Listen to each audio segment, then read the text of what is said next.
السلام علیکم dear viewers, آج میں آپ کے لیے لائی ہوں نیا ناول روح یارب۔ یہ منظر دبئی کے بہت بڑے شہر راس الخیمہ کا ہے۔ اس شہر کو راس الخیمہ اس لیے بھی کہا جاتا ہے کیونکہ یہاں خیموں سے مشابہت رکھنے والے چھوٹے چھوٹے مکان ہیں جو ساحل سمندر پر موجود ہیں۔ وہ اس طرح کے چھوٹے چھوٹے کام کرنے کے لیے خود نہیں آتا تھا، لیکن اس وقت سوال اس کے لائف ہینڈ شارف کا تھا، وہ جو بچپن سے ہی اس کے ساتھ تھا، اس کے ہر کام میں برابر کا شریک۔ آج وہ اسے تنہا نہیں چھوڑ سکتا تھا۔ وہ اس وقت دبئی کی ایک بہت بڑی جیل میں تھا۔ اس کا وفادار ساتھی اس پر جان نچھاور کرنے والے کو اس طرح سے نہیں چھوڑ سکتا تھا۔ یہ سچ تھا کہ ڈان کو اس سے کوئی محبت نہ تھی اور اس کے ساتھ کوئی دلی وابستگی نہ تھی، مگر وہ اس کے لیے جان دینے کا حوصلہ رکھتا تھا، اور ڈان کو ایسے ہی لوگوں کی ضرورت تھی۔ رات 1 بجے کا وقت تھا۔ راس الخیمہ شہر دن میں جتنا ویران اور خاموش ہوتا، رات میں اتنا ہی روشنیوں سے بھرا ہوتا، اور ڈان اکثر اپنے کام روشنیوں میں کرنے کا عادی تھا، کیونکہ اسے پتا تھا کہ گناہگار کو اس کا گناہ نہیں بلکہ گناہ چھپانے کا طریقہ مار دیتا ہے، اس لیے وہ جو بھی کرتا کھلے عام کرتا۔ وہ اپنے کسی بھی کام میں کوئی غلطی نہیں کرتا تھا۔ شاید یہی وجہ تھی کہ 32 سال کی عمر میں وہ انڈر ورلڈ کا ڈان بن گیا تھا۔ گناہوں کی دنیا میں قدم رکھتے ہی ڈان نے اس شہر میں ڈان نامی کئی کیڑے مکوڑوں کو مسل ڈالا۔ دبئی کا بچہ ڈان دا ڈیول کو جانتا تھا، لیکن کوئی بھی اس کی شکل سے واقف نہ تھا۔ وہ اتنی صفائی اور ہوشیاری سے کام کرتا تھا کہ ساتھ کھڑے کزر کو بھی پتہ نہیں چلتا۔ شارپ بے گناہ نہیں تھا، اس نے بھی کئی گناہ کیے تھے، لیکن جس چیز کا الزام ابھی اسے دیا جا رہا تھا وہ اس نے نہیں کیا تھا، اور ڈان کو یہ منظور نہ تھا کہ اس کی ٹیم میں کسی کو اس طرح سے ٹارگٹ کیا جائے۔ اسے جن لوگوں سے مطلب نہ ہوتا ان سے کوئی تعلق نہیں رکھتا تھا، نہ ہی دوستی نہ ہی دشمنی۔ لیکن واسق ملک نے اسے سامنے سے للکارا تھا، اس کے لیفٹ ہینڈ شارپ پر الزام لگا کر اسے جیل کے اندر کروا دیا تھا، اور یہی چیز ڈان کو غصہ دلا رہی تھی۔ واسق ملک جو کہ فون پر اسے دھمکیاں دے چکا تھا کہ وہ شارپ کو پھانسی کے پھندے تک پہنچائے گا، اس وقت اس سے چھپ کر ان سے چھوٹے چھوٹے مکانوں میں سے کسی ایک مکان میں تھا۔ اس نے واسق ملک کو کہا تھا کہ چھپنے سے بہتر ہے کہ وہ سامنے آ کر اس سے بات کرے، لیکن واسق ملک نہ مانا۔ اسی کی وجہ سے آج شارپ 1 ہفتے سے زیادہ وقت سے جیل میں تھا۔ وہ ڈان کا لیفٹ ہینڈ تھا، اسے جیل میں کسی چیز کی کمی نہ تھی، اے سی، ٹی وی، بیڈ۔ وہ ڈان کا خاص بندہ تھا، اسے ہر چیز مہیا کی گئی تھی، لیکن جیل سے زیادہ ڈان کو یہاں اس کی ضرورت تھی، جس کی وجہ سے اس کا باہر ہونا ضروری تھا۔ وہ تنگ گلی سے نکلتا ہوا ایک گھر کے اندر داخل ہوا، جہاں اس کے کچھ آدمی ایک آدمی کو زمین پر بٹھائے اس کے سر پر بندوقیں تانے کھڑے تھے۔ وہ بالکل خاموشی سے آ کر صوفے پر بیٹھ گیا، اس کے چہرے پر کوئی تاثر نہ تھا۔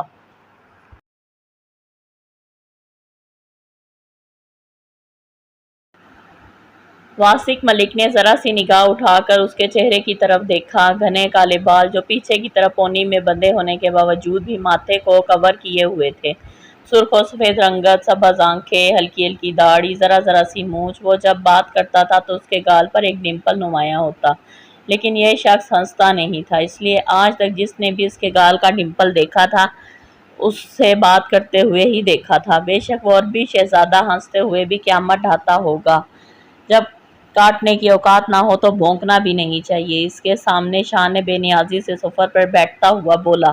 اب تک واسق ملک کو ڈان کے سامنے اپنی اوقات کا اندازہ اچھے سے ہو چکا تھا۔ وہ اتنے چھوٹے سے علاقے میں آ کر چھپ کے بیٹھ چکا تھا، لیکن ڈان نے اسے یہاں سے بھی ڈھونڈ نکالا۔ مجھے معاف کر دو ڈیول، مجھ سے غلطی ہوگی، تم جیسا کہو گے میں ویسا کروں گا، پلیز مجھے مت مارنا۔ اسے جیسے ہی وہ اتنے چھوٹے سے علاقے میں آ کر چھپ کے بیٹھ چکا تھا، لیکن ڈان نے اسے یہاں سے بھی ڈھونڈ نکالا۔ مجھے معاف کر دو ڈیول، مجھ سے غلطی ہوگی، تم جیسا کہو گے میں ویسا کروں گا، پلیز مجھے مت مارنا۔ اسے جیسے ہی اندازہ ہوا کہ وہ ڈان سے بچ نہیں سکتا، وہ رونے لگا۔ تمہیں ثابت چاہیے نا اپنے آدمیوں کے بے گناہ ہونے کا، میں تمہیں ابھی ثبوت دیتا ہوں۔ وہ جلدی سے زمین سے اٹھنے لگا جب اس کے آدمیوں نے بندوق پر زور ڈال کر اسے واپس بٹھا دیا۔ تمہیں کیا لگتا ہے اگر میں یہاں تک پہنچ سکتا ہوں تو کیا تم سے ثبوت نکالنا میرے لیے مشکل ہے؟ وہ اس کی آنکھوں میں آنکھیں ڈال کر پوچھنے لگا۔ ویسے بہت صفائی سے کام کیا ہے